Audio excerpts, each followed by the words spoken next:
to Literary Gladiators, the show where we discuss and debate literature in all of its forms. If it's written work, it's game. Let's meet the panel. Andrew. Kaila. Charlie. And Josh. Charlie, welcome back, as always. Kayla, welcome back. Andrew, welcome to our show. This is Andrew's first discussion. Congratulations. Thanks. And, It'll be at ease, trust me. I met Andrew at college, and it is nice to have him on board. Yeah. Nice to have you on board. Feels It's like good I've to have been you here. Yeah. Thank you. Already, what are we? You guys, it's great to be here. What are we going over, Dan? The Vices of the Modern World by Nicanor Parra. I think I butchered that. Nicanor Parra. He may still be watching this. 102 years old as this video is being released, which is quite impressive. Yeah, and he's been active for years. He's over 200 years old. No, 102. 102. Oh, sorry. Okay. And quite a background, I would say. I was doing research. There's a lot that he has accomplished. So if you're watching this, thank you. Already. Very enjoyable. What's the first question? Alright. Who or what do you feel is Parra's target of frustration in the particular poem? The 1%. Because I'm sick and tired of seeing the 1% getting all of the special treatment. Yeah. Yeah. Charlie?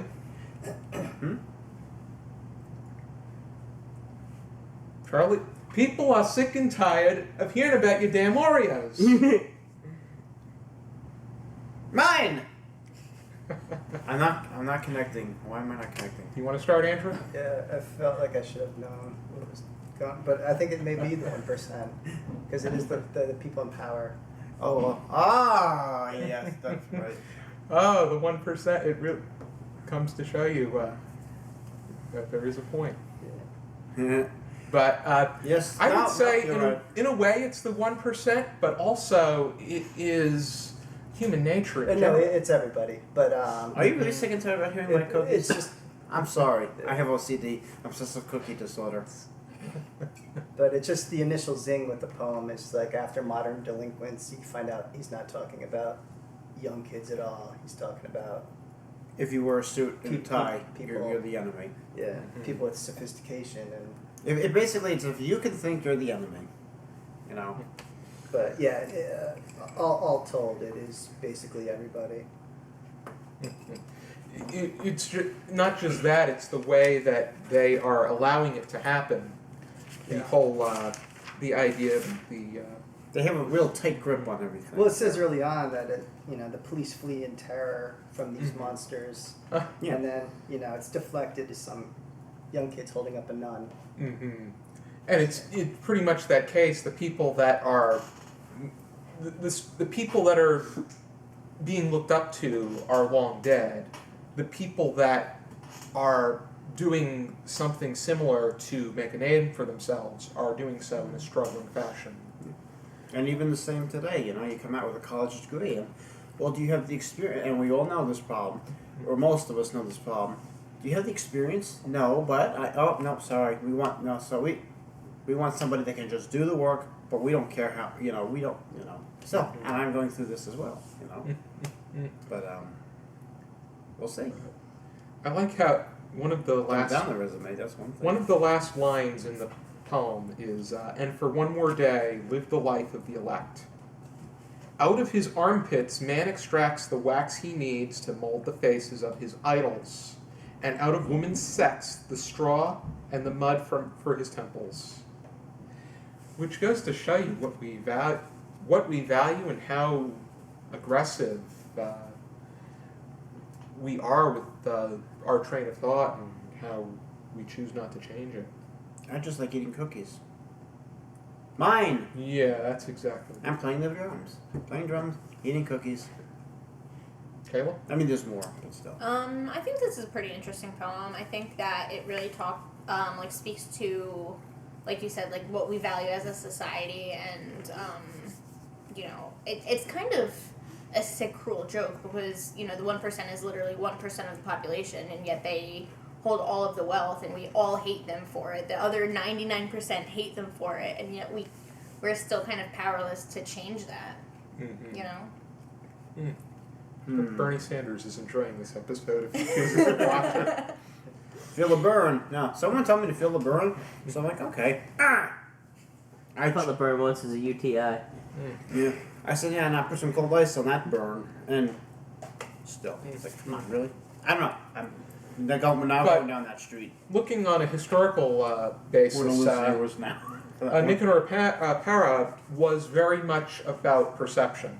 So you were saying about I forgot what we were.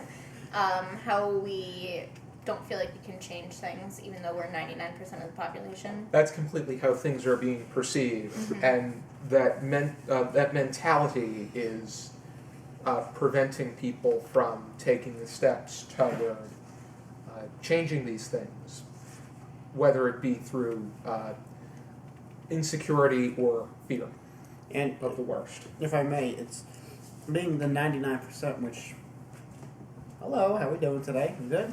Or the 99%, how you doing? If you're not, well, we're not going to go there. But in the it says in the first, of course, this is which is a rant. Of course, it's a giant rant. We all know that. And there's about, I got it off the internet, but go with the book, please. Go with the book. Anaphora. So that's just something I'm pointing out right there. It's the I'm digressing anyway. I think he said when I was reading it out loud to myself, Yeah. which is a bit of an oxymoron, but You're right. unless you Yeah. actually read the But poem aloud. The vices of the modern world, and of course, a vice we all know is a strong grip on society. This 1% has that grip on half of it's on society, and the other half's on the cash. And it's like you're not going to see the cash. It's like voodoo doll. It's like playing dolls. It's like I have the cash, but you're not getting it. Well, and those with power and whatever, they're, for those of us that are visual learners like myself, bigger, stronger. We have more than you do. To me, he sounded like a mad scientist. Yeah. When I was reading it to myself, it sounded like it was almost like Professor Frink on The Simpsons, explaining his laws of physics and all these scattered ideas, which I could probably recite better if I was more of a math, science, technology brain. What is that stuff? Yeah, along with that thought too, like with it's presumed like kind of madness, and what you were saying with his deal was all perception. The first line with modern delinquents, he goes on to say, it's not young kids, it's old, but then and then it's kind of a litany of vices of the modern world, and they're not necessarily The unbound lust for vices power and or money. modern, like automobile in the movies, not necessarily a vice, and like racial segregation, vice, Not modern. right, an For the time- extermination of it was- the Redskins, this not was written modern in at the all. 50s. Yeah, Yes. but I mean, Right. it's like he kind of contradicts like every other line, with either it being opposed to modernity or a vice. So it's really interesting to like ask yourself the question like, is this a vice or is it modern? And it's like a really good mixture of yes and no and possibly. But at the same time, we're also looking up to, as he says, and I quote, the wise, gnawed by rats, rot in the crypts of cathedrals. And then bringing it back to the modern day, the souls with the slightest nobility are persecuted by the police.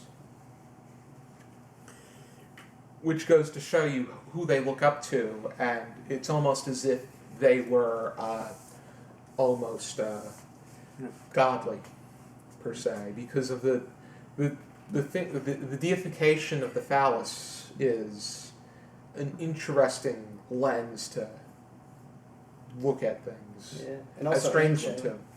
Mm-hmm. Yeah, not like very the counter to modern. Mhm. Yeah. what I was trying to get to originally when I lost my train of thought. No, how often does that happen? I wanted to very first first few lines. Modern, of course, the very first words are modern delinquents, and of course we all, even myself, assumed, oh, these are just kids breaking windows and doing. And then I read the poem more, and I go, I don't think this is a poem, but this work, and I'm like, wait a minute. As soon as I saw the unbound lust for power and money, I said to myself, it's what you said, the opposite. It's complete opposite. The 1% and the 99%. No. But still, and I think it's oxymoron as well. Having 99% and that 1%. How could you not take that 99% and just go all and just? I mean, here's what I'm getting at. When you're desperate and you have no money and you have a family of 5 or whatnot to support, what are you going to do? And you're the provider of this house or this family. What are you gonna do? We have 2 kids that are sick. This is of course just for. What if he's saying that the 1% is something that's being perceived? The fact that the 1% is something that we are contributing to because we feel that we can't change it. Well, yeah, but anyway, It's possible. Okay, yeah, you got me there. But anyway, no. I took it as a deflection, like passing it on to like very obvious crimes, like holding up a nun. Yeah, I mean that's clearly like Equipped with powerful binoculars and pocket watches. Okay, and I think watches was mentioned a lot. No, I'm sorry. What was it? Something about parks and gardens, and then later on, you have the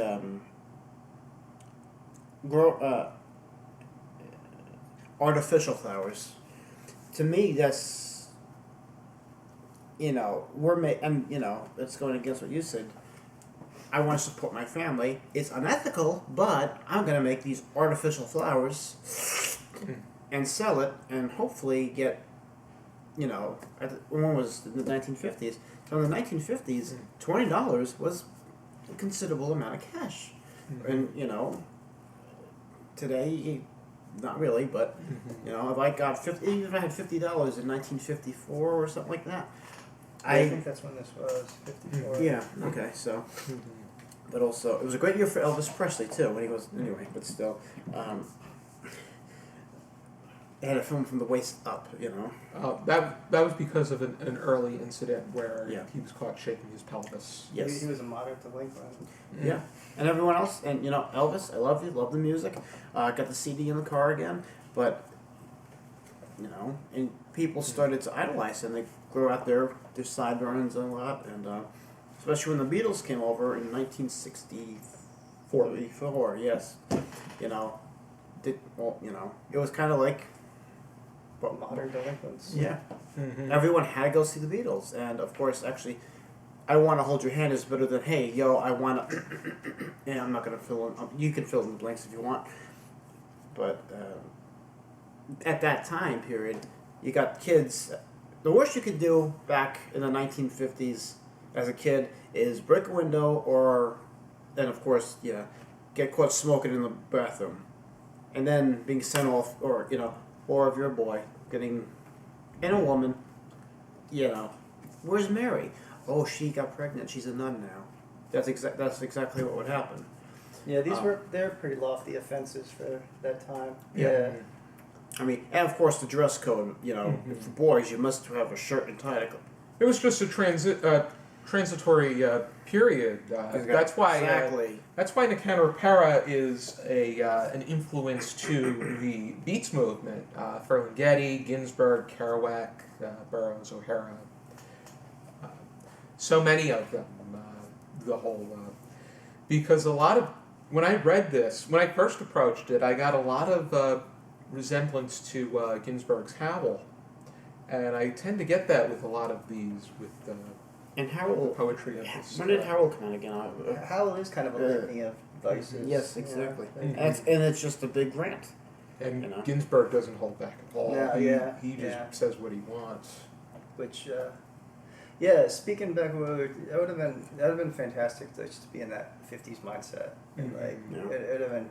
It was Really probably great. back, yeah. There was a great change from the status quo to a more rebellious period of time. And Eisenhower was still a representative of the old, and once they elected Kennedy, that was a complete transit. I think that was regarding years, it was the greatest age gap between two presidents from old to young at 27 years. If I may, and there's a reason I'm bringing this up. For those of you that watch the older TV shows, the Andy Griffith show that was early '60s. Like I said, this is if you watch TV shows from years gone by. It's black and white. There's an episode where the kids are trying to have a high school dance or whatnot, and the teachers or whoever's in charge at the time. Back then I was mostly, I think, the teachers and the principal. They had the final say, not so much a board of it. I don't know exactly, but what I'm getting at is they were trying to point out an age gap, and they put on the play with big revisions because the teachers saying, "No, you can't have this on here. We don't want this stuff. This is your own." No, rewrite it because it was too, at that time, grotesque or risque. And then what the kids did, they all put a play on from when the teachers were kids. And being that this was in the early '60s, you would assume from the play they put on was from the 1920s, 1930s, and you see, the cigar and the glass of wine, and the bowler hat, something like that. I haven't seen the episode in a long time. It just hit me now. And then the teachers who watched this play are thinking, "My God, that was us when we were their age." Mm. Yeah, there is that progression. It's ongoing progression. It's as you get older, it's like, what happened? Oh, people of the '50s look at today's generation. Yeah, and I mean, what's twerking? Already, somebody, explain that to me. What is it? I think we should go to the next question. Yes, let's go. In what way do you see this as an anti-poem? Excuse How me. is this an anti-poem? I see that it is much.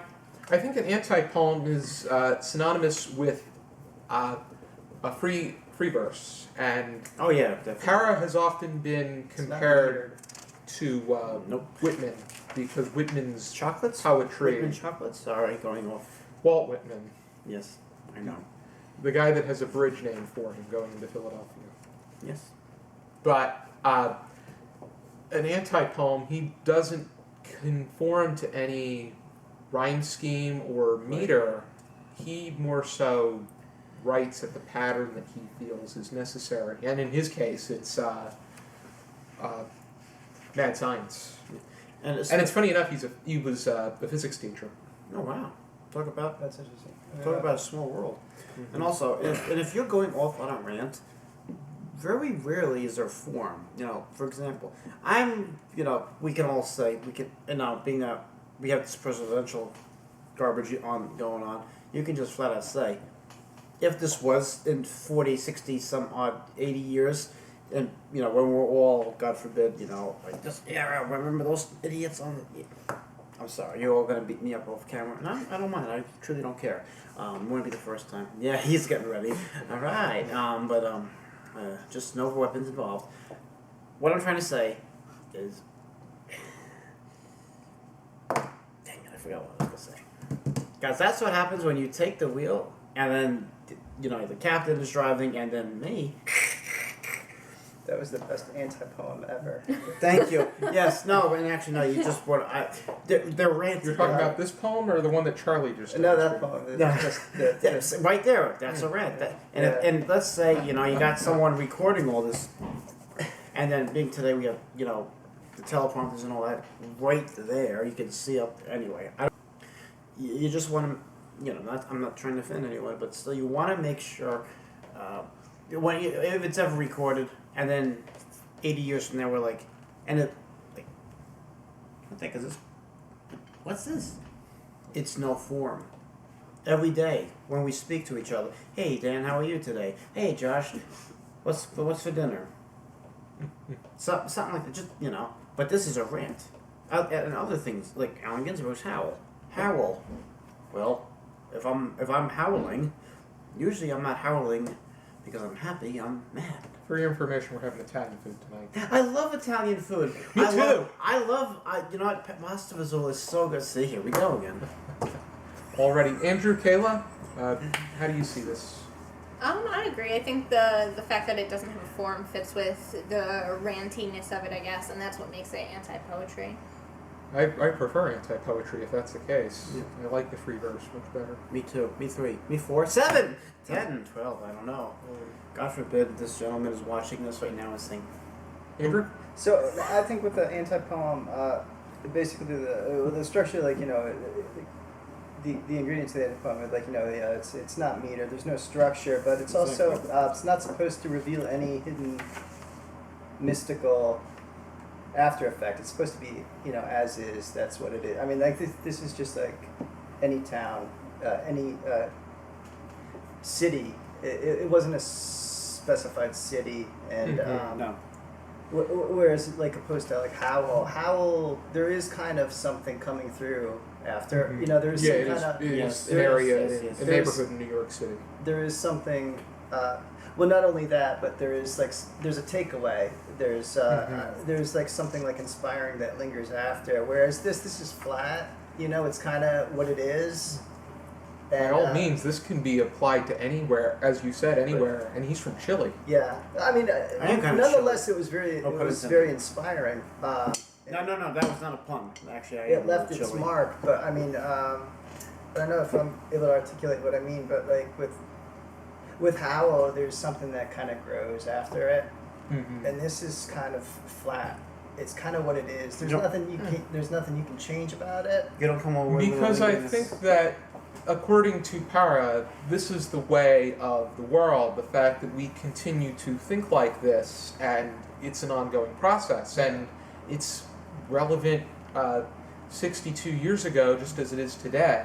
Right. Yeah, and with the embedded contradictions with the modernity and This the is- ancient vices. By all means, this is less specific with regard Yeah. to current events. Absolutely. What are yeah. today's in 2016? What are today's modern vices? It's kind of funny in a sense when, after all is said and done, it's like it's kind of neither modern or Yeah, delinquents. that's true. But But a lot can change in 60-something years. It was an excellent couple of pages. I agree. Yeah, I really I enjoyed definitely that as agree. well. The way that I have it in my book, which is translated by David Unger, or it's edited by David Unger. I don't know who exactly translated it. They have it in Spanish on one side and English on the other. I like those kind of books. So on the right side, it is English. So it's a little over 3 pages per se. Yeah, it's depending on how you shape it. May I? Yeah, go right ahead. We're mixing things up a little bit today. It's. I don't know how well you can see that. All right. Sorry. It's like toss it at you. Already, does anybody have any? Oh, were you gonna say something? Oh yeah, I was just seeing who translated it. It was a Jorge. Okay. Oh, what? Jorge Eliot. Okay. Yeah, that would. Every translation is different. I know that we went over a. But I was looking at yours earlier, and it looked identical. Mine was. That's a good thing. The fact that it means that it's identical interpretation. Yeah. We went over a Yes. Swiss poem written in French, and That can that vary is a good. lot Yeah. more. This. What I have here. Oh, that's exactly from here. Then. Yep. I basically, I said to myself, let me just print this out. Still, and I'm a hypocrite now. I'm not gonna lie, I'm a hypocrite. Go out and get the book, but still, I have this because really, I don't have time to go out and get the book. Shame on me. I should be shunned. If Wait. you're annotating, it's a bit better. I know Yeah. that And that's another Dr. reason why. Bordelon doesn't mind Yeah. writing so the book. that's but there, but still, go with the book. It's there. You have that actual tactile feel. And paper, ouch, paper cuts. You know, I got really. it down in here. Yeah, but You were- still, I do annotate. You were just saying the translation was. Was there anything else you wanted to add? Yeah, no, this Oh is. no, just that. Like when I caught that earlier, it looked pretty much. It'd be neat. In the future, I'm definitely going to read more. This was my first introduction to Chilean, Okay. but to have the original language next to it is something just kind of cool. Makes you want to learn more Spanish. And More nosotros or. but, I know. I only know a few things in Spanish. Tengo hambre, por favor. Lo siento. Because that's all I really know how to say. But- I'm hungry. I'm sorry. Where's the bathroom? Nicanor Parra won the Cervantes Prize in 2011. It is the most coveted Spanish-speaking literature award, and Congratulations. the list convinced me to go out and read some more Spanish-speaking writers. I think it had a Bolaño quote on the back of it, which was this had because a- that's also another Chilean writer Mhm. who's pretty excellent, He deemed him the best living Spanish language poet, which is pretty mighty. and for even him to say. He's written some of them, some Even, great work. Pablo Neruda also Oh, true. named Yeah, him one of the Oh, great wow. names in the literature of our language. none too shabby on the back of that. Their relationship was on and off, the two of them. But Neruda was even inspired by some of Parra's works and took some We all tips of the trade from. They all help each other. You scratch my back, I give you a cookie. Or vice versa. But does anybody have any final thoughts before we sign off? Alrighty. Here is the book I have one more time, and you have it as part of the City Lights collection. Yeah, I have you know what? I actually bought this at Tower Records, which is kind of explains how old this is, but I don't know if this still exists.